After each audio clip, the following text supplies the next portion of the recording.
آپ اسے اسکرپٹ کہہ لیں، ایک تقدیر لکھی کہ قیامت تک آنے والے واقعات کیا ہوں گے،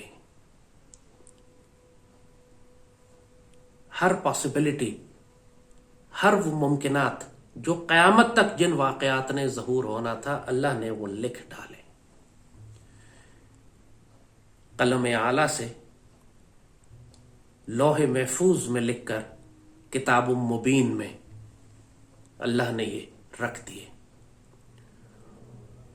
اور جب سب کچھ تھا ہی نور مصطفیٰ صلی اللہ علیہ وآلہ وسلم، آپ اس وقت بھی نبی تھے جب آدم مٹی اور گارے کے درمیان، تو سیدی رسول اللہ کی یہ شانوں کا ہی نام ہے، قلم اعلیٰ، لوح محفوظ، کتاب مبین، یہ سب شانیں ہیں سیدی رسول اللہ کے نور مصطفیٰ کی۔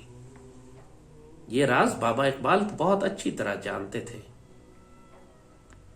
جبھی آپ کی وہ خوبصورت نعت لوح بھی تو، قلم بھی تو، وجود تیرا، الکتاب، گنبد آبگینہ رنگ، تیرے محیط میں حباب۔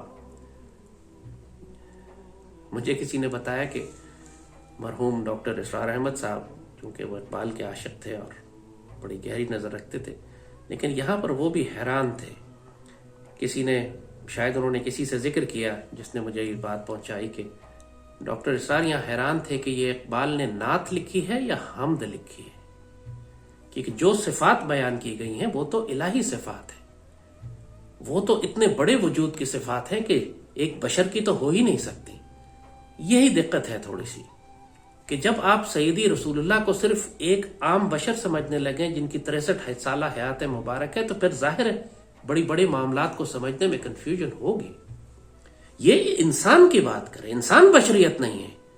جب ہم عہد الست کی بات کرتے ہیں تو ہماری حقیقت نے ازل اور ابد سے پہلے نہ جانے کس وقت عہد لیا تھا اللہ سے کہ الستو بربکم، ہم نے کہا تھا بلا، ہم اس وقت موجود تھے، ہمارا جسم موجود نہیں تھا۔ جب ہمارے ساتھ یہ معاملہ ہے تو سیدی رسول اللہ کا معاملہ تو بہت بلند ہے۔ قرآن کہتا ہے کل شیء احصیناہ فی امام مبین، ہم نے ہر چیز لکھ کر ایک امام مبین میں رکھ دی ہے۔ امام مبین کہا، امام مبین کا ترجمہ کتاب نہیں ہے، امام مبین ایک امام اور وجود کا نام ہے۔ کتاب مبین کی جب بات ہوتی ہے تو کھلی کتاب، اس سے مراد بک نہیں ہوتی، اس سے مراد وجود ہوتے ہیں۔ امام سیدی رسول اللہ کی حقیقت کی بات ہو رہی ہے، جس طرح حقیقت انسانیہ کی بات ہو رہی ہے جب عہد الست کی بات ہو رہی ہے۔ اقبال بابا نے جب کہا کہ لوح بھی آپ، قلم بھی آپ، لوح محفوظ بھی آپ ہے، قلم اعلیٰ بھی آپ ہے، اور آپ کا وجود ہی الکتاب ہے، اور قرآن اپنی تفصیل بتاتا ہے پھر کہ قرآن تو الکتاب کی تفصیل ہے، اور پھر یہ قرآن بتاتا ہے ہمیں کہ موسیٰ علیہ السلام کو اللہ نے توریت بھی عطا فرمائی اور الکتاب بھی عطا فرمائی۔ اللہ تعالیٰ نے عیسیٰ علیہ السلام کو توریت اور انجیل عطا فرمائی اور الکتاب عطا فرمائی۔ الکتاب ظاہر ہے کہ قرآن پاک نہیں ہے، قرآن الکتاب کی تفصیل ہے۔ الکتاب تو پہلے انبیاء کی بھی نصیب ہوئی تھی، ظاہر ہے ان کو قرآن تو نہیں ملا تھا، ان کو تو توریت اور انجیل ملی تھی۔ اور اقبال بابا فرما رہے ہیں کہ الکتاب سیدی رسول اللہ کی حقیقت کا نام ہے۔ یہ ہم انشاءاللہ آپ کو اگلی نشست میں بتائیں گے کہ کس طرح آدم علیہ السلام سے لے کر سیدی رسول اللہ تک تمام انبیاء کے اندر اللہ نے نور مصطفیٰ عطا فرمایا تھا، یا الکتاب میں سے ان کو حصہ دیا تھا۔ یہ انشاءاللہ اگلی نشست میں۔ تو اللہ تعالیٰ نے جب عہد الست لے لیا، اب نور مصطفیٰ بھی ہیں، اب ہم سب انسان موجود ہے، عہد الست ہو چکا ہے، اب اللہ نے ایک تقدیر لکھی ہے کہ آنے والے دور میں، آنے والے وقتوں میں اب کیا ہونے جا رہا ہے۔ اب وہ اللہ تعالیٰ اس پورے نظام کو تیار کرنے جا رہا ہے، اس سارے سفر کے لیے جو آج ہم جس کو دیکھ رہے ہیں، جس میں ہم ہیں۔ اس کے بعد اللہ نے ملائکہ اور جنات کو تخلیق کیا، وہ بھی نور مصطفیٰ سے۔ یہاں اللہ نے ملائکہ اور جنات کو بھی تخلیق کر دیا، اور اس کے بعد اللہ نے یہ کہکشاں اور یہ کائنات بنائی، اور یہ پوری کہکشاں اور کائنات، یہ وہ 6 درجے ہیں عالم اجسام، یہ پوری دنیا کا نظام، یہ کہکشاں، یہ کائنات، پھر اس کے اوپر ملائکہ اور جنات کی تخلیق، پھر اس کے اوپر وہ پوری اسکرپٹ کی تقدیر کا لکھا جانا، پھر اس کے اوپر حقیقت انسانیہ، پھر حقیقت محمدیہ، اور اس کے اوپر اللہ کا عرش۔ یہ 6 درجات ہیں، یہ 6 ایام ہیں، 6 سٹیجز ہیں، 6 دن نہیں ہیں، 6 سٹیجز ہیں جس میں اللہ نے اس پوری کائنات کے نظام کو ظاہر کیا۔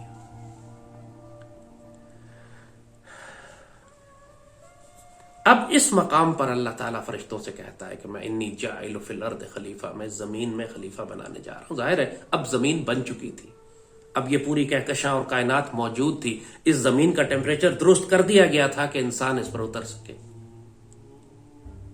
اور پھر وہ سفر، وہ سارا کہ فرشتوں نے سجدہ کیا اور ابلیس نے انکار کیا، اور فرشتوں نے کہا اللہ سے کہ یہ زمین میں فساد پیدا کرے گا، تو اللہ نے فرمایا کہ، اور ظاہر ہے اللہ نے فرشتوں سے کہا کہ میں وہ جانتا ہوں جو تم نہیں جانتے، تو فرشتوں نے کہا کہ لا علم لنا الا ما علمتنا، ہمیں ان کے بارے میں صرف اتنا پتا ہے جتنا آپ نے ہمیں بتایا ہوا، اس سے آگے ہم نہیں جانتے۔ کیونکہ اللہ نے جو تقدیر لکھی تھی وہ فرشتوں نے پڑھی، انہوں نے دیکھا کہ دنیا میں فساد ہوگا، دنیا میں جنگیں ہوں گی، فساد ہوگا، انہوں نے کہا مالک یہ تو خون بہائے گا زمین میں جا کے۔ اللہ نے کہا میں اور باتیں بھی جانتا ہوں، اس کے علاوہ معاملات اور ہیں۔ ظاہر فرشتوں کو اللہ نے وہ نہیں بتائے تھے کہ اللہ کیا راز اب اس انسان کو دینے جا رہا ہے۔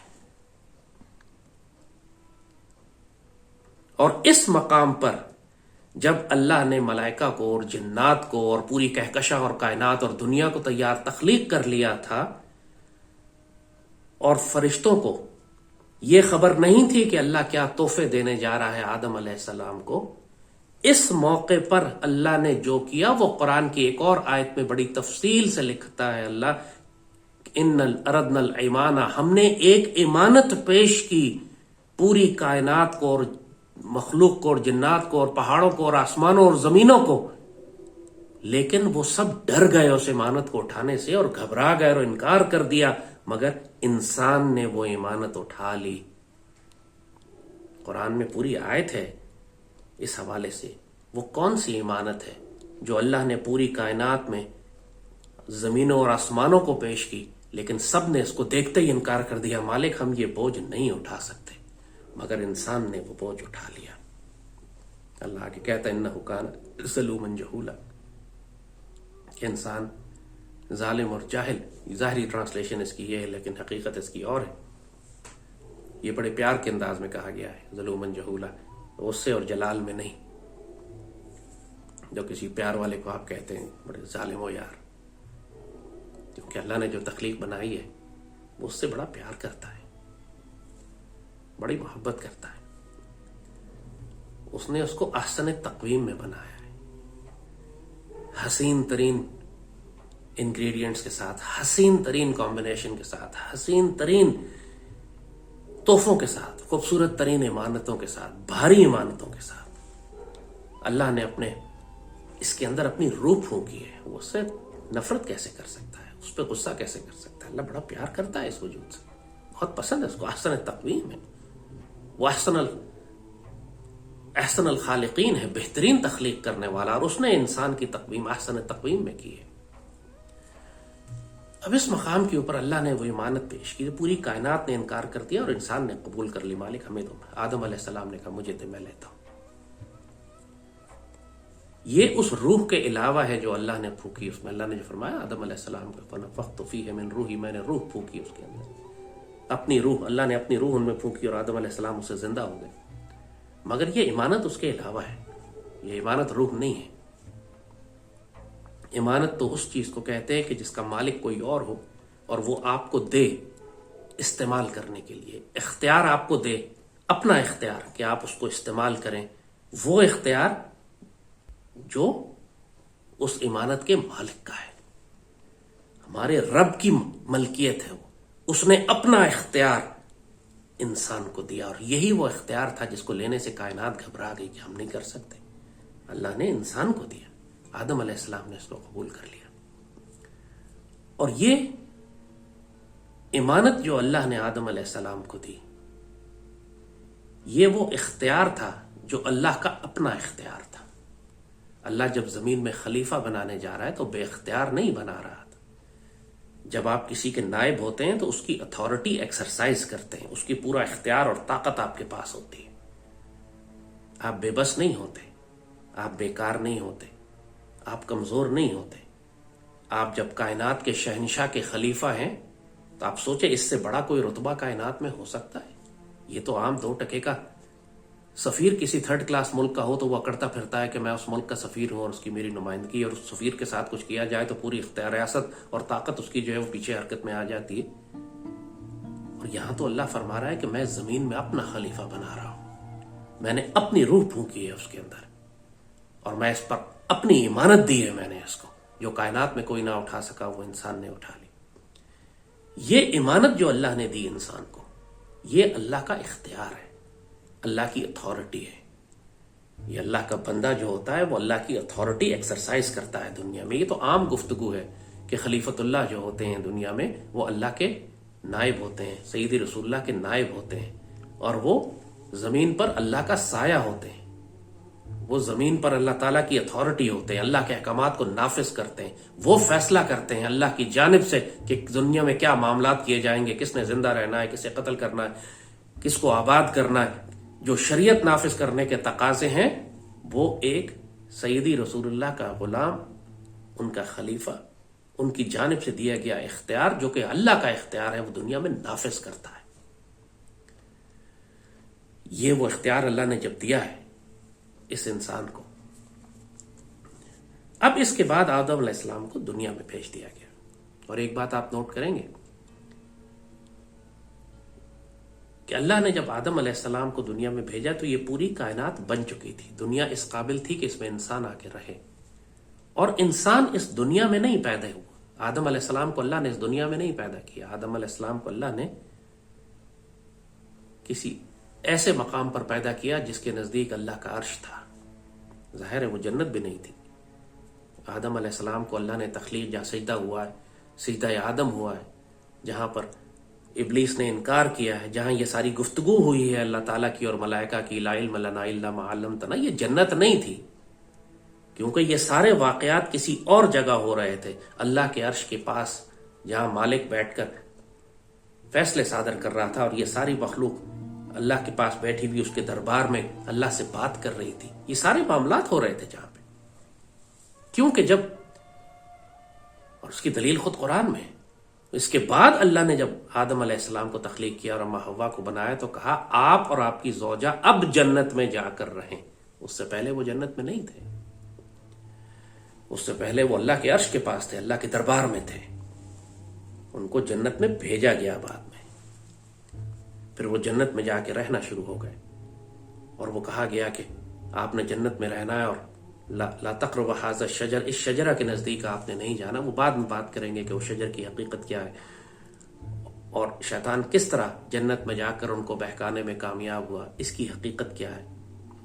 کیا شیطان جنت میں جا سکتا ہے؟ کیسے گیا شیطان جنت میں اگر اللہ کی مرضی نہیں تھی تو؟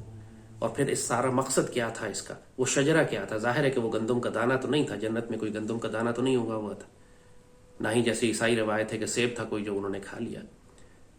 وہ کوئی ایسا شجر ممنوع تھا، کوئی ایسی چیز تھی جس سے منع کیا گیا تھا ان کو کہ آپ نے یہ نہیں کرنا، لیکن شیطان نے ان سے وہ کام کروایا۔ وہ ظاہر ہے کہ ایک بہانہ بنانا تھا دنیا کے کھیل کو شروع کرنے کے لیے، سب کچھ اللہ کی رضا اور مرضی سے ہو رہا تھا۔ تو اللہ نے پھر آدم علیہ السلام کو زمین پر بھیجا۔ انسان اس دنیا میں ایلین ہے، لوگ ایلینز کی آج بات کرتے ہیں کہ ایلینز ہیں یا نہیں ہیں، انسان ایلین ہے، ہم سب سے بڑے ایلین ہیں، کیونکہ ہم اس دنیا میں تخلیق نہیں ہوئے، ہم آسمانوں میں بنے اور اللہ نے وہاں سے اتار کر ہمیں زمین پر بھیجا۔ یہ پس منظر بتانا اس لیے ضروری تھا کہ آپ کو تقدیر سمجھانی ضروری ہے کہ تقدیر ہے کیا، اور اللہ نے کون سا اختیار بندہ مومن کو دیا ہے کہ وہ اس تقدیر کو دعا سے، جیسے سیدی نے فرمایا کہ تقدیر کو کوئی چیز تبدیل نہیں کر سکتی سوائے دعا کے۔ اب اس کے بعد دنیا کا کھیل شروع ہوتا ہے، آدم علیہ السلام سے لے کر سیدی رسول اللہ تک تمام انبیاء اور رسول آتے رہے۔ ہر نبی کے پاس جو تحفہ تھا وہ نور مصطفیٰ صلی اللہ علیہ وسلم کا ایک جز اور ایک تحفہ تھا، اس میں نور مصطفیٰ میں سے ہی ہر نبی کو ایک حصہ ملا تھا۔ کچھ کو کتابیں ملی اور اس کے ساتھ ان کو جب نور مصطفیٰ ملا تو اس کو الکتاب کہا گیا۔ ان کو ہم نے توریت بھی دی اور نور مصطفیٰ بھی دیا، عیسیٰ علیہ السلام کو توریت اور انجیل بھی دی اور نور مصطفیٰ بھی دیا، سب نبیوں کو نور مصطفیٰ دیا گیا صلی اللہ علیہ وسلم۔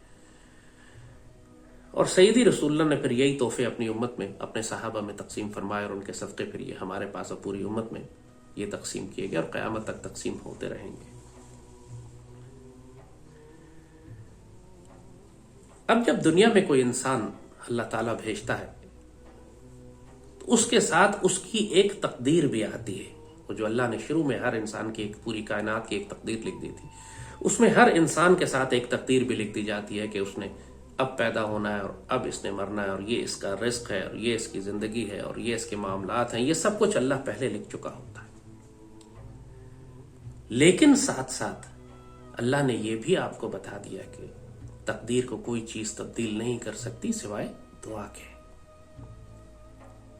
اور اس سے بھی اوپر کا ایک درجہ ہے جو سیدی رسول اللہ نے ہی ہمیں بتایا ہے کہ وہاں پہ اللہ کے بندے کو دعا بھی نہیں کرنی پڑتی، وہ صرف اللہ پر قسم کھا لیتا ہے۔ سیدی نے فرمایا کہ اللہ کے بعض بندے ایسے ہوتے ہیں جب وہ اللہ پر کسی بات کی قسم کھا لیں تو اللہ کی غیرت گوارا نہیں کرتی کہ ان کی قسم کو توڑ دے، وہ اللہ وہ کام کر کے رہتا ہے۔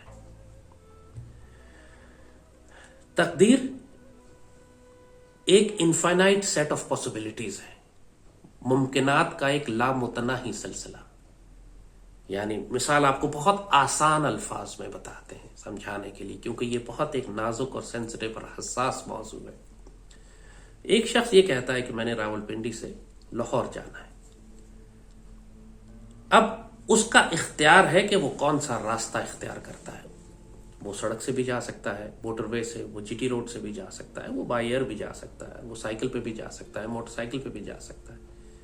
یہ ساری ممکنات ہیں، یہ ساری پاسبلٹیز ہیں، اور یہ اختیار اس انسان کے پاس ہے کہ وہ ان ممکنات میں سے جس مرضی پاسبلٹی کا انتخاب کر لے۔ یہ ساری تقدیریں ہیں اس کے سامنے۔ تقدیر کسی ایک چیز کا نام نہیں ہے، تقدیر ایک انفائنائٹ سیٹ آف پاسبلٹیز ہے، لامحدود ممکنات۔ ہر پاسبلٹی جو ہو سکتی ہے اللہ نے پہلے ہی یہ لکھ دیا۔ اللہ کو معلوم ہے کہ اس شخص نے جب راولپنڈی سے لاہور جانا ہے تو یہ اس کے سامنے ممکنات ہیں، وہ یا یہ رستہ اختیار کرے گا، یا یہ کرے گا، یا یہ کرے گا، یہ یا یہ، اور ہر راستے پر اس کے ساتھ جو کچھ ہوگا وہ اس کی ایک نئی تقدیر ہوگی۔ اگر وہ موٹر وے سے جاتا ہے تو اس کی تقدیر مختلف ہو جائے گی، مختلف لوگوں سے ملے گا، مختلف تجربات ہوں گے، اس کو زندگی کے ایک زاویے تبدیل ہوں گے، کچھ ایک نیا معاملہ ہوگا۔ اگر وہ جی ٹی روڈ سے جاتا ہے وہ نئے لوگوں سے ملے گا، ان لوگوں سے نہیں ملے گا جو اس نے موٹر وے پہ ملنا تھا۔ ایک تقدیر تبدیل ہو گئی یہاں پر، ایک ہوتا ہوا کام، ایک وہ جو کام کرنے جا رہا تھا اب اس کے سامنے انفائنائٹ پاسبلٹیز ہیں۔ جو تقدیر وہ اختیار کرے گا اللہ پہلے سے جانتا ہے، اس نے اللہ نے سب لکھی ہوئی ہیں، مگر اختیار اپنے بندے کو دے دی۔ یہی وہ اختیار ہے جو اللہ نے، وہی وہ امانت ہے، اپنا رائٹ ٹو چوز ہے جو اللہ نے اس بندے کو دے دیا ہے کہ تم فیصلہ کرو، یہ تمہاری چوائس ہے کہ تم کہاں جانا چاہتے ہو، کس راستے سے جانا چاہتے ہو۔ اور اب اس سفر پہ چلنے کے لیے اللہ نے اس کو جو اوزار دیے ہیں، جو قلب دیا ہے، جو اس کو نفس، کسی کے پاس نفس امارہ ہے، کوئی نفس امارہ سے ہدایت لے رہا ہے، کوئی قلب سے لے رہا ہے، کوئی قلب منیب سے لے رہا ہے، کوئی قلب شہید سے لے رہا ہے، کسی کی عقل سلیم ہے، کسی کا قلب سلیم ہے۔ ہر انسان پھر اپنے مقام کے مطابق فیصلے کرتا ہے، جو اختیار اللہ نے اس کو دیا ہے فیصلہ کرنے کا۔ انسان اللہ کا خلیفہ ہے، اختیار رکھتا ہے فیصلہ کرنے کا، اور وہ پھر اپنی مرضی سے ایک تقدیر سلیکٹ کرتا ہے کہ میں نے اس راستے سے فلانی جگہ جانا ہے۔ اب اس نے وہ تقدیر چن لی، وہ اس تقدیر پر جیسی چلنا شروع کرتا ہے۔ اگر اس کو کوئی مشکل آنے لگتی ہے، سڑک خراب ہو گئی، اس کی تباہی ہو گئی، حادثہ ہو گیا، کوئی مصیبت پریشانی آ گئی رستے میں، اب وہ اللہ سے دعا کرتا ہے، مالک میں نے یہ تقدیر چن لی تھی اپنی، میں نے غلطی کر دی، کرم فرما دے، میری یہ تقدیر تبدیل کر دے، مجھے اس مشکل اور پریشانی سے نکال دے۔ اب یہاں پر اللہ تعالیٰ دخل دیتا ہے، وہ جو اختیار اس نے پہلے آپ کو دیا ہوا تھا کہ آپ خود فیصلہ کریں کہ کس راستے سے جانا ہے، آپ نے اختیار اپنا استعمال کیا، اپنی مرضی کی تقدیر پسند کر لی، لیکن آگے مشکل پڑی، آپ نے اب اللہ سے رجوع کیا، میرے مالک کرم فرما دے۔ مالک پھر دخل دیتا ہے یہاں پر، آپ کے لیے مشکل اور پریشانیاں ہٹاتا ہے آپ کے سامنے، وہ اس نے تقدیر تبدیل کر دی۔ یہ تقدیر تبدیل کرنا ہوتا ہے۔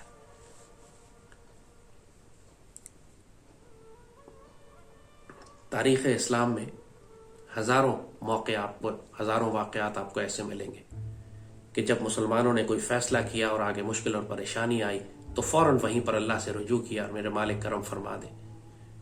جنگ بدر کا موقع سیدی رسول اللہ نے خود ثابت کیا اپنی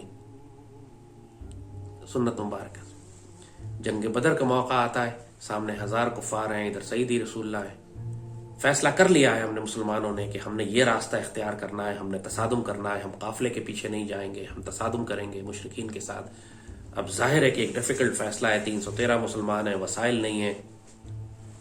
اب یہاں پر جب فیصلہ ہو چکا، ایک تقدیر کا فیصلہ کر لیا کہ ہم نے دشمن سے ٹکرانا ہے، لیکن اب تقدیر سے پہلے دعا کا وقت ہے. سیدی رسول اللہ ساری رات دعا فرماتے ہیں، اور آپ کے الفاظ دیکھیے کیا ہے. میرے مالک، آج یہ جماعت، جس کا مفہوم ہے کہ میرے مالک آج یہ چھوٹی سی جماعت آپ کی راہ میں کھڑی ہوئی ہے کفار سے مقابلہ کر.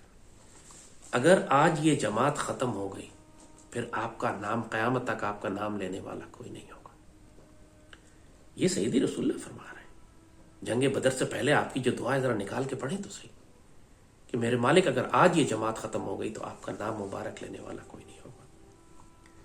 اب یہ ہے وہ معاملہ کہ تقدیر تو پہلے فیصلہ کر لیا کہ اس تقدیر پہ، لیکن اب چونکہ مشکل آئی ہے، اللہ کی ضرورت ہے، آگے مشکلات ہیں، تو اللہ سے دعا کی جا رہی ہے میرے مالک آسانیاں فرما دینا، تقدیر کو تبدیل کر دے، جو مشکلات ہیں انہیں کم کر دے، مشکلات ختم کر دے، جو ہماری کمزوریاں ان پہ پردہ ڈال دے، دشمن کی کمزوریاں ابھار کے سامنے لے آ. پھر اللہ نے وہ دعا قبول فرمائی، اور پھر وہ واقعہ مشہور کہ اللہ قرآن میں ہی لکھتا ہے پھر کہ اللہ تعالیٰ نے صف در صف فرشتے نازل کرنا شروع کیے، ملائکہ کی فوجیں بھیجی جنہوں نے مسلمانوں کی جانب سے لڑ کر مشرکین کو شکست دی. یہ ہوتا ہے معاملہ کہ آپ تقدیر کو کوئی چیز تبدیل نہیں کر سکتی سوائے دعا کے. اور جب اللہ دعا قبول کرتا ہے تو پھر وہ براہ راست دخل دیتا ہے. وہ تقدیر جو آپ نے سلیکٹ کی ہوتی ہے، جو آپ نے فیصلہ کیا ہوتا ہے کہ میں اس تقدیر پر چلوں گا، پھر اللہ اس میں دخل دے کر اس میں سے شر نکالتا ہے اور خیر داخل کرتا ہے. اور جس کو اللہ نے ہلاک کرنا ہوتا ہے، اس کے برعکس کام اس کے ساتھ ہوتا ہے. وہ اپنے خیال میں بڑی پلاننگ کر کے چلتا ہے کہ میں ایسے کر دوں گا اور میں ویسے کر دوں گا. جس طرح فرعون لگا موسیٰ علیہ السلام کے پیچھے کہ میں موسیٰ علیہ السلام اور ان سارے بنی اسرائیل کو میں دریا میں غرق کر دوں گا. اور موسیٰ علیہ السلام اور ان کی فوجیں تھیں، جب ان کے غریب مسکین لوگ ان کے ساتھ جب وہ دریا کے کنارے پہنچے تو آگے دریا، پیچھے فرعون. تو فرعون نے کہا اب تو میں نے گھیر لیا ان کو. سارا واقعہ بھی قرآن میں لکھا ہوا. تو موسیٰ علیہ السلام کو اللہ نے کہا کہ آپ چھڑی ماریں، دریا کھل گیا، اپنے ساتھیوں کو لے کے اندر چلے گئے.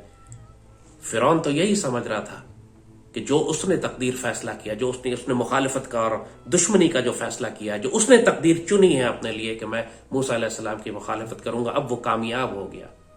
لیکن اللہ نے پھر دخل دیا وہاں پہ نا. موسیٰ علیہ السلام نے اللہ سے دعا کی، اللہ نے کہا بسم اللہ، فکر نہ کرو، ہم سنبھال لیں گے اس معاملے کو. اور اللہ موسیٰ علیہ السلام اور ان کے ساتھیوں کو دریا میں سے گزارا. موسیٰ علیہ السلام سے کہا فکر نہ کرو، انی معکم اسمع و ارى، شروع میں جو اللہ نے کہا تھا میں ساتھ ہوں، دیکھ رہا ہوں، سمجھ رہا ہوں، فکر نہ کرو. فرعون کے معاملے میں نے چھوڑا نہیں آپ کو. یہی ہوا، پھر اللہ نے دخل دیا، موسیٰ علیہ السلام کو بچایا، فرعون کو غرق کیا. فرعون نے جو تقدیر چنی تھی، جو سمجھ رہا تھا کہ جو اس کی تقدیر ہے، اللہ نے دخل دے کر اس کو روک کر اس کو وہاں ہلاک کر دیا. تقدیر کو کوئی چیز نہیں بدل سکتی سوائے دعا کے. حضرت عمر رضی اللہ تعالیٰ عنہ کے وقت کے دور میں آپ شام جانا چاہتے تھے. بیت المقدس شریف آزاد ہو چکا تھا، شام میں مسلمان فوجیں تھیں. حضرت ابو عبیدہ ابن جراح، حضرت خالد بن ولید، بڑے بڑے صحابہ شام میں تھے. حضرت عمر چاہتے تھے کہ شام کا ایک دورہ کیا جائے.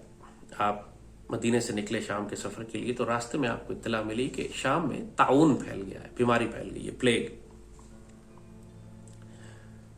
اب سیدنا عمر وہاں پہ رک گئے. بہت سارے صحابہ کی رائے تھی کہ آگے سفر کیا جائے یا نہ سفر کیا جائے.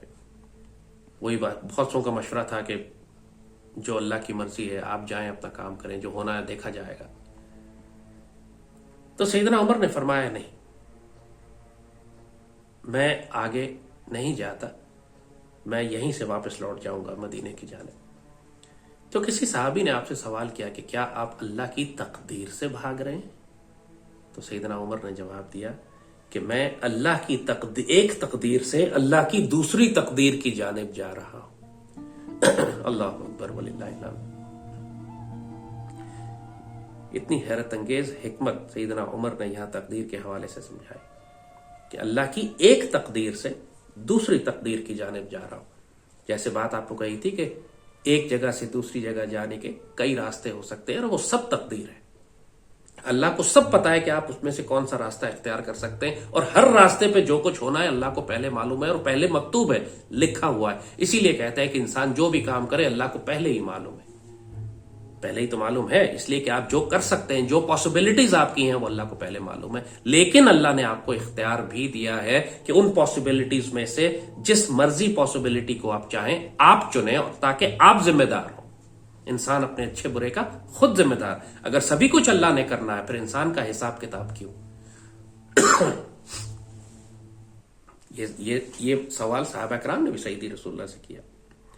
سیدی رسول اللہ نے فرمایا کہ ہر انسان یا شقی ہے، جہنم میں جائے گا یا جنت میں جائے گا. اور اللہ کو معلوم ہے یہ بات.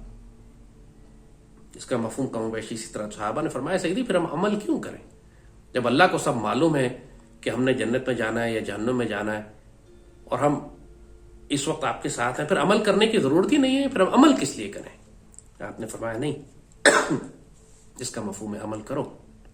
جس نے جنت میں جانا ہے اللہ اس کو نیک کاموں کی توفیق دیتا جائے گا، اس کے لیے راستے بناتے جائے گا، اس کی تقدیر میں لکھتا جائے گا کہ وہ خیر کی جانب کام کرتا جائے. اور جس نے جہنم میں جانا ہوگا اللہ اس کو نیک کاموں کی توفیق نہیں دے گا، وہ برائیوں کی جانب دھکیلا جائے گا، اور وہ گناہ اور برائیاں کرتا جائے گا حتیٰ کہ وہ جہنم میں جا کے پہنچ جائے.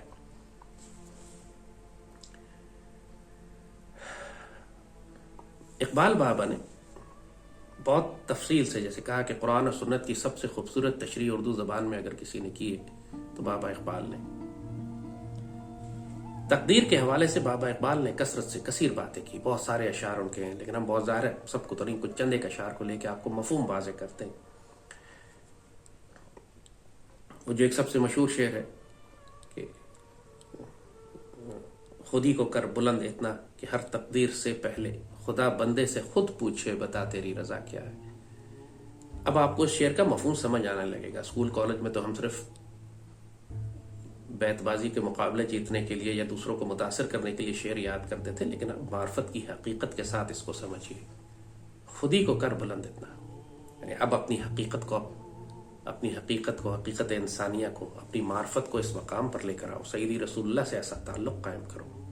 اللہ تمہیں ایسے مقام پر لے کر آئے کہ تمہارا رب خود تم سے پوچھے کہ بتاؤ تمہاری تقدیر کیا ہے. کہ ہر تقدیر سے پہلے خدا تو بندے سے خود پوچھے بتاؤ کیا چاہتے ہو. وہ جو آپ دعا کرتے ہیں وہ آپ اللہ کو درخواست دے رہے ہیں، اپلیکیشن دے رہے ہیں نا، مالک میں یہ چاہتا ہوں، مالک کرم فرما دے. یہ ایک درجہ ہے. وہی سیدی نے فرمایا تقدیر کو کوئی چیز نہیں بدل سکتی سوائے دعا کے. آپ دعا کریں تبدیل کروا لیں. یہ کانفیڈنس آپ کو ہونا چاہیے. اب سوچیں کہ کتنی بڑی طاقت آپ کو دی جا رہی ہے اگر انسان کو یہ احساس ہو جائے کہ وہ اپنے اللہ سے سیدی رسول اللہ کے صدقے دعا کر کے اپنی تقدیر تبدیل کروا سکتا ہے. لیکن بات یہاں رکی نہیں، اس سے اوپر بھی معاملہ ہے. اللہ نے تحفے اس سے زیادہ بھی دیے ہیں. شکوہ تقدیر یزدہ کیوں، تو خود تقدیر یزدہ کیوں نہیں؟ اقبال بابا سوال کرتے ہیں. تم شکوہ کرتے ہو تقدیر یزدہ، اللہ تعالیٰ نے تقدیر میری ایسی لکھی تھی، میرا نصیب ایسا تھا، میری تقدیر میں ایسا لکھا تھا. تو اقبال بابا اس پر اعتراض کرتے ہیں تم خود کیوں نہیں ہو اللہ کی تقدیر، تو خود تقدیر یزدہ کیوں نہیں؟ تقدیر کے پابند جمادات و نباتات، مومن فقط احکام الہی کا ہے پابند. جو تقدیر کے پابند ہیں وہ کیڑے مکوڑے اور درخت اور چڑیاں اور پہاڑ ہیں. مومن تقدیر کا پابند نہیں ہے. مومن فقط احکام الہی کا ہے پابند.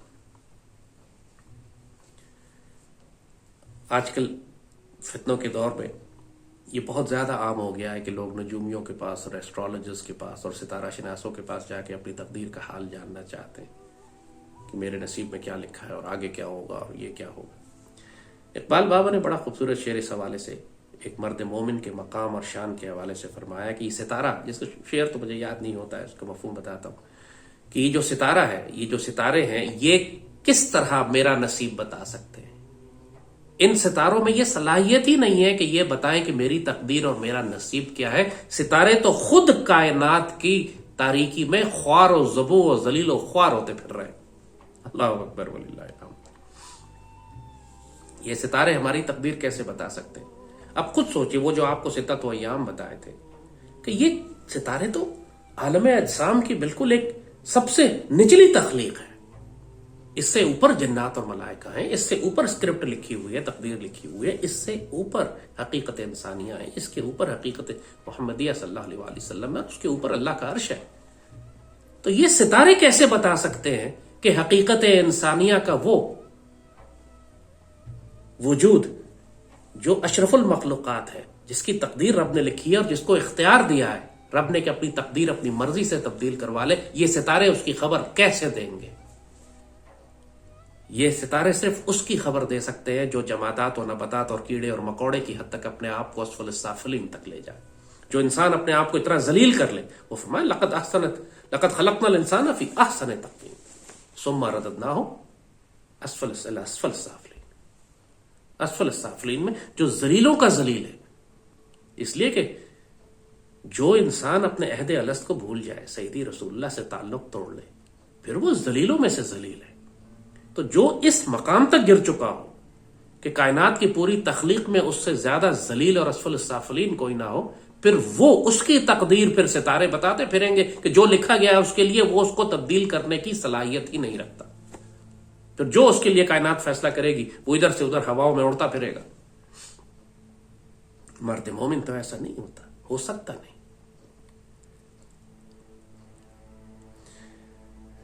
وہ خود تقدیر یزداں ہوتا ہے، اس کی ہاں اور نہ میں دنیا کے فیصلے ہوتے ہیں۔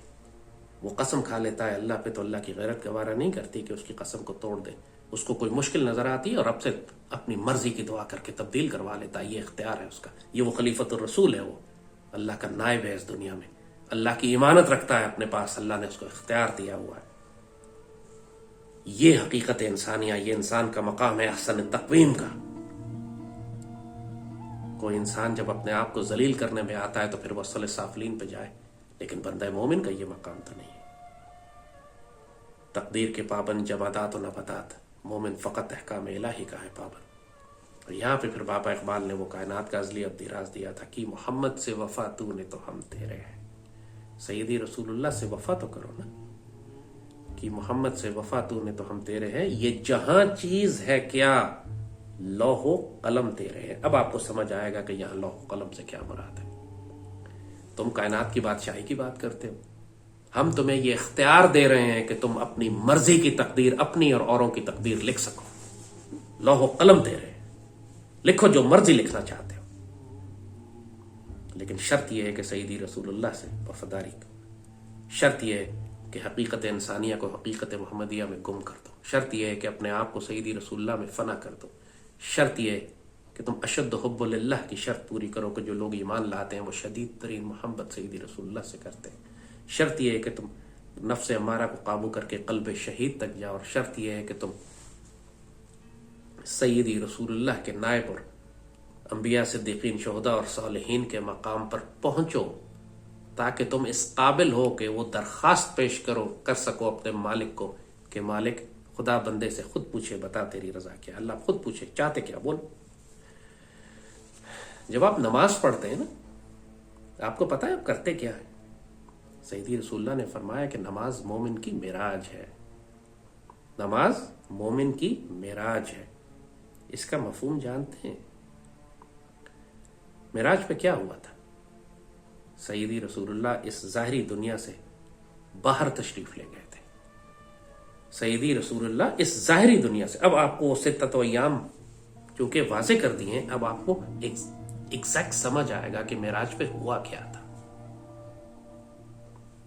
سیدی رسول اللہ جب براق پر بیٹھ کے پہلے تو بیت المقدس شریف تشریف لے گئے، وہاں تمام انبیاء تشریف لائے، جماعت کی نماز ہوئی، اور پھر وہ گنبد الصخرہ جو ہے، وہ جو ڈوم جو بنا ہوا ہے جہاں چٹان ہے جس کے اوپر سے براق پرواز کر کے اوپر کی جانب اٹھے، اور وہاں پوری جدار براق بھی ہے، براق وال ہے بنی ہوئی پوری مسجد اقصیٰ کی جانب، جس کے نیچے وہ یہودی روتے پھرتے ہیں اپنا ویلنگ وال جسے وہ کہتے ہیں، اصل میں وہ حضرت براق کی مطلب وہ مبارک گھوڑے براق کی وہ دیوار جہاں پہ اترے تھے، اور اس کے بعد وہاں سے چٹان سے اوپر گئے۔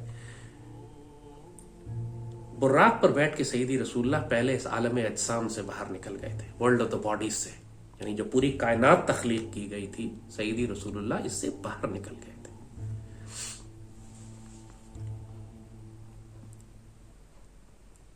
سیدی رسول اللہ جب اس کائنات سے باہر نکلے، آپ سوچیں کہ یہ کس ڈائمنشن میں بات ہو رہی ہے۔ اس گیلیکسیز کا، اس پوری کائنات کا، اس کاسموس کا سائز آپ کو معلوم ہے کتنا ہے؟ اربوں خربوں سال لائٹ ایئرز کے لگیں تب بھی یہ ختم نہیں ہو سکتی. اتنا بڑا وجود ہے اور جو پھیلتا ہی چلا جا رہا ہے. انسان کی عقل میں آنے والی چیز ہی نہیں ہے. لیکن یہ وہ ستۃ و ایام میں ورلڈ آف دا باڈیز عالم اجسام ہے جو اللہ تعالیٰ نے سب سے آخر میں تخلیق کیا تھا، اور تخلیق ہو رہا ہے ابھی. جو بابا اقبال نے کہا کہ ابھی بھی صدا آ رہی ہے دمادم کن فیکون کی، کن فیکون ابھی بھی چل رہا ہے، پوری کائنات میں تخلیق جاری ہے. تو سیدی رسول اللہ جب عالم اجسام سے گئے، اس کے بعد آپ عالم ملائکہ اور جنات کو بھی کراس کیا آپ نے. وہ دنیا جہاں جنات رہتے ہیں یا ملائکہ رہتے ہیں، سیدی رسول اللہ اس کو بھی کراس کر گئے. اس کے اوپر وہ ظاہر ہے، وہ تقدیر والی، اس کو بھی ظاہر ہے براق پہ کراس کیا آپ نے. اس کے بعد سیدی رسول اللہ حقیقت انسانیہ سے گزرتے سدرۃ المنتہا تک پہنچے. سدرۃ المنتہا وہ مقام ہے کہ جس کے اوپر مخلوق نہیں جا سکتی، جس کو اللہ نے تخلیق کیا ہے وہ نہیں جا سکتی. جبھی جبریل رک گئے تھے یہاں پہ، فرمایا سیدی اس سے آگے میں نہیں جا سکتا، میرے پر جل جائیں گے. جبریل باہر رک گئے اس طرح، اس مقام سے. سیدی رسول اللہ اس سے آگے تشریف لے گئے، اور وہاں آپ نے سب سے پہلے داخل ہو کر کیا فرمایا؟ التحیات للہ والصلوات والطیبات، اللہ اکبر وللہ الحمد. اب آپ کو سمجھ آئے گا کہ التحیات میں آپ کیا پڑھتے. آپ نے التحیات، اللہ تعالیٰ کو جیسے ہی آپ داخل ہوئے اللہ کے دربار میں، آپ نے اللہ کو گریٹ کیا. اللہ کے عرش پہ جب آپ داخل ہوئے تو آپ نے فرمایا التحیات للہ والصلوات والطیبات. آگے اللہ نے فرمایا السلام علیکہ یا نبی ورحمۃ اللہ وبرکاتہ. اور پھر سیدی رسول اللہ نے فرمایا کہ السلام علینا وعلی عباد اللہ الصالحین، اور السلامتی ان تمام اللہ کے بندوں پہ بھی ہو کہ جو سیدی رسول اللہ کی امت میں سے اس مقام تک پہنچیں گے. اور پھر وہ وہاں اللہ سے ان کا کلام اور تحفے اور بات چیت اور راز و نیاز کی باتیں بہت ساری، اور پھر واپسی کا سفر. اور واپسی کا سفر بھی اسی طرح وہاں سے ہوتے ہوئے، آسمانوں سے ہوتے ہوئے، آپ پورے نظام سے گزرتے ہوئے بالآخر آپ دنیا میں داخل ہوئے اور واپس تشریف لے آئے. اور یہ آپ نے کتابوں میں لکھی ہوئی ہے یہ بات کہ جب سیدی رسول اللہ واپس تشریف لائے اتنا لمبا سفر کر کے، تو بستر ابھی تک گرم تھا اور دروازے کی کنڈی ابھی تک ہل رہی تھی. ہوا کیا تھا؟ سفر تو لمبا تھا، اس میں تو وقت لگا تھا. تو یہاں ایک ڈیفرنٹ ٹائم زون کیسے چل رہا تھا؟ دنیا میں چند سیکنڈ کی بات ہے، کنڈی ہلنا یا بستر کا گرم رہنا چند سیکنڈ کی بات ہوگی، چند منٹ کی بات ہوگی.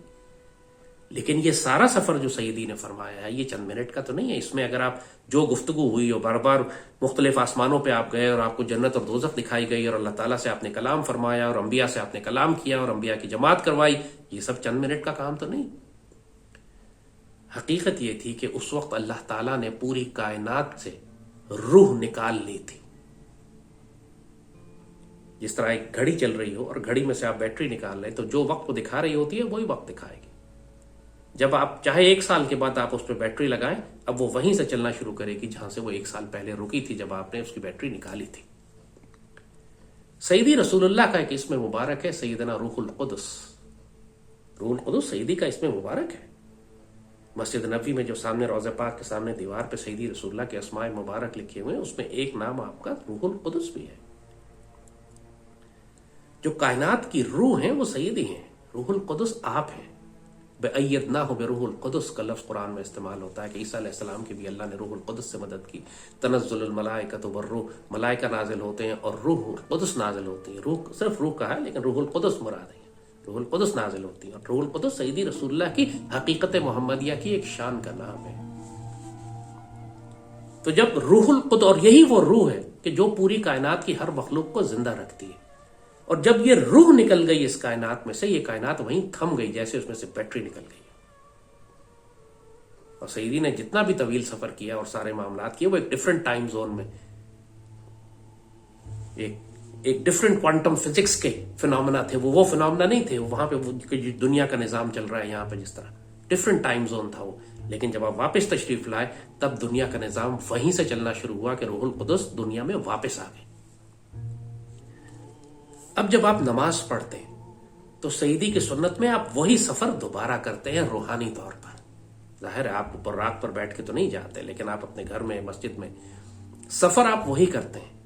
جب آپ اللہ اکبر کرتے ہیں تو آپ اس دنیا سے ڈسکنیکٹ ہو جاتے ہیں، آپ اپنا روحانی سفر شروع کرتے ہیں، اور جب آپ اتحیات پر پہنچتے ہیں تو آپ اسی مقام پر پہنچتے ہیں کہ جہاں پہ سدرۃ المنتہا کا بیریئر کراس کر رہے ہوتے ہیں آپ، اور اس مقام پر جب آپ بیریئر کراس کر کے آگے جاتے ہیں تو وہی سیدی کی سنت میں پہلے آپ اللہ کو کہتے ہیں التحیات للہ والصلوات والطیبات، اور پھر آپ سیدی وہاں پہ آپ دیکھتے ہیں کہ سیدی رسول اللہ بھی تشریف رکھتے ہیں، آپ فرماتے ہیں السلام علیکہ ایھا النبی ورحمۃ اللہ وبرکاتہ، اور پھر جب التحیات ختم ہوتا ہے اور آپ کا واپسی کا سفر شروع ہونے لگتا ہے تو اللہ آپ کو اجازت دیتا ہے کہ مانگو کیا مانگتے ہو، تو آپ پہلے درود شریف پڑھتے ہیں اور پھر سلام سے پہلے دعا کرتے ہیں، اللہ تعالیٰ کے آگے درخواست پیش کرتے ہیں، واپس جانے سے پہلے، واپسی کے سفر سے پہلے آپ کو تحفہ دیا جاتا ہے، مانگو کیا مانگتے ہیں، آپ چاہے جو مرضی دعا یہاں پر کریں، اور آپ دعا کرنے کے بعد اللہ کے آگے درخواست دینے کے بعد جب دنیا میں واپس لوٹتے ہیں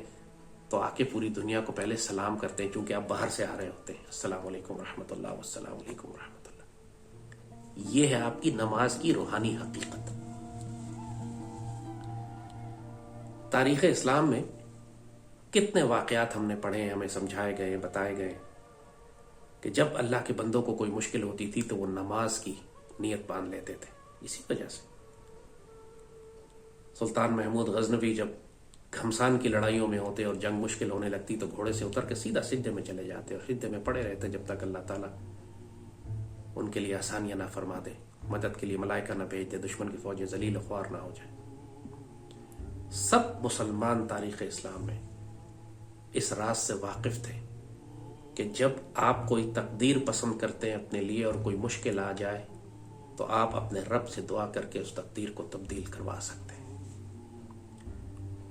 کوئی سجدے میں چلا جاتا ہے، کوئی اللہ سے نماز میں کھڑے ہو کے دعا کرتا ہے، کوئی دربار نبوی پر حاضر ہو کے درخواست کرتا ہے، کسی کو اللہ تعالیٰ نے اتنا مقام دیا ہوتا ہے کہ سیدی کے صدقے وہ اللہ کی ذات پر قسم کھا لیتا ہے اور اللہ کی غیرت گوارا نہیں کرتی کہ اس کی قسم کو توڑ دے۔ اب سوچیں یہ کتنا طاقتور ہتھیار اللہ تعالیٰ نے مسلمان مومن بندے کو دیا ہوا ہے۔ اس کے بعد مسلمانوں کی ذلت و خواری، ان للہ و انا الیہ راجعون۔ سیدی نے بہت افسوس سے فرمایا تھا، یہی فرمایا تھا کہ حب الدنیا و کراہیت الموت میں جب تم لوگ مبتلا ہو جاؤ گے، جب تم اپنی خودی بھول جاؤ گے، جب اپنی حقیقت اور ریالٹی سے واقف نہیں رہو گے، جب تم دنیا کی محبت میں گرفتار ہو کے احسن التقویم کے بجائے اسفل السافلین کی جانب جا پڑو گے تو پھر تم تباہ خوار و ذلیل و رسوا ہوتے رہو گے اس دنیا میں۔ اقبال بابا نے یہی بات بندہ مومن کو سمجھانے کی کوشش کی ہے۔ یہی سفر ہے ایک بندہ مومن کی معرفت کا۔ ایک مرشد کامل سے جب وہ وابستہ ہوتا ہے تو مرشد کامل اس کو یہی سفر کرواتا ہے، اس کو اس کی حقیقت یاد کرواتا ہے۔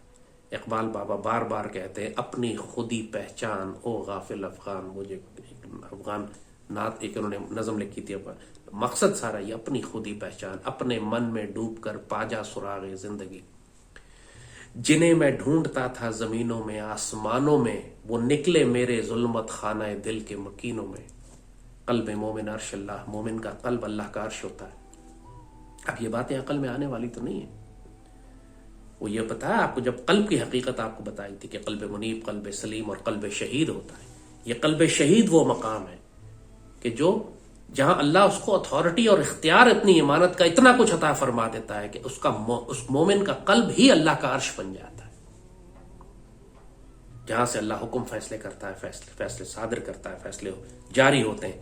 یہ وہ مقام ہے جس پہ سیدی نے فرمایا تھا کہ اس کی فراست سے بچو کہ وہ اللہ کے نور سے دیکھ رہا ہوتا ہے، اس کا ہاتھ نور بن جاتا ہے، اس کے پاؤں نور بن جاتے ہیں جس سے وہ چلتا ہے، اس کی آنکھیں نور بن جاتی ہیں جس سے وہ دیکھتا ہے، اس کے آگے نور ہوتا ہے، اس کے پیچھے نور ہوتا ہے، اس کے دائیں اور بائیں نور ہوتا ہے، اس کے پورا وجود نور ہوتا ہے۔ سیدی کی حدیث شریف ہے، بندہ مومن کی ایک شان ہے۔ وہ کون سا بندہ مومن ہے جس کا یہ مقام ہے، جس کا قلب اللہ کا عرش ہے، جس کی ہاں اور نہ میں دنیا کے فیصلے ہوتے ہیں، جس سے رب خود پوچھتا، بلکہ وہ خود تقدیر یزداں ہوتا ہے، رب پوچھتا بھی نہیں اس سے، خود اس کے وجود کے ذریعے۔ ہاتھ ہے مومن کا، ہاتھ ہے اللہ کا، بندہ مومن کا ہاتھ، اقبال بابا جو کہتے ہیں ہاتھ ہے مومن، ہاتھ ہے اللہ کا، بندہ مومن کا ہاتھ، پھر اللہ تعالیٰ اس کا ہاتھ بن جاتا ہے، اس کا پاؤں بن جاتا ہے۔ وما رمیت اذا رمیت ولکن اللہ رما، قرآن میں لکھا ہوا ہے پورا۔ سیدی رسول اللہ نے جب مٹھی بھر اٹھا کے مٹی پھینکی کافروں کی طرف تو اللہ نے کہا وہ آپ نے نہیں پھینکا، وہ اللہ نے پھینکا. وما رمیت اذ رمیت ولکن اللہ رما. اللہ اس وقت ہاتھ بن گیا ہے سیدی کا. اللہ اون کر رہا ہے اس بات کو کہ وہ سیدی نے نہیں پھینکا، وہ اللہ نے پھینکا. جب سیدی نے بیعت فرمائی، بیعت رضوان صحابہ کے ہاتھ کے اوپر، تو اللہ نے فرمایا ید اللہ فوق ایدیہم، اللہ کا ہاتھ ان صحابہ کے ہاتھ کے اوپر تھا. اللہ نے اون کیا اسی طرح سید رسول اللہ کے مبارک ہاتھ کو کہ یہ ہمارا ہاتھ ہے. یہ سیدی کے صدقے، یہ تحفے اس امت کو ملے ہوئے ہیں. یہ انشاءاللہ آنے والے وقتوں میں اس پہ اور بات کریں گے، لیکن یہ اتنا بڑا تحفہ سیدی کے صدقے اس امت کو ملا ہوا ہے. اور یہ سفر آپ کے لیے بھی کھلا ہے. ہر نماز میں آپ یہی دعا کرتے ہیں کہ یا اللہ مجھے اسی درجے میں شامل فرما جس پہ انبیاء صدیقین شہداء اور صالحین رہتے ہیں. جنت پہ راضی نہ ہو، جنت والوں کو طلب کریں. سیدی رسول اللہ کی صحبت اور قربت پر راضی ہوں، سیدی کو طلب کریں. سیدی تک پہنچنے کی دعا بھی کریں، سیدی تک پہنچنے کی کوشش بھی کریں. مرشد کامل بھی تلاش کریں جو آپ کو سیدی رسول اللہ تک لے کے جائیں. سیدی کو بھی درخواست دیں، شاید آپ پر کرم ہو جائے. جو ہو عمل بے غرض اس کی جزا اور ہے. حور و خیام سے گزر، بادہ و جام سے گزر. اور اتنا اعتماد اپنے رب پہ رکھیں، اتنا کانفیڈنس رکھیں اپنے رب کے اوپر کہ انشاءاللہ جب آپ اپنے رب کے آگے درخواست پیش کریں، یہ اعتماد رکھیں کہ انشاءاللہ وہ ریفیوز نہیں کرے گا. اللہ اپنے بندے سے اپنے گمان کے مطابق سلوک کرتا ہے. جو انسان یہ سمجھتا ہے کہ اللہ اس کی سنے گا ہی نہیں، پھر اللہ اس کی نہیں سنے گا. اور جو انسان یہ سمجھتا ہے کہ اللہ کیوں نہیں سنے گا، پھر اللہ کی غیرت گوارا نہیں کرتی کہ اس بندے کی نہ سنے. وہ لاج رکھنے والا ہے، پیار کرنے والا ہے. اللہم صلی وسلم وبارک علی سیدنا محمد وعلی آلہ وصحبہ وسلم.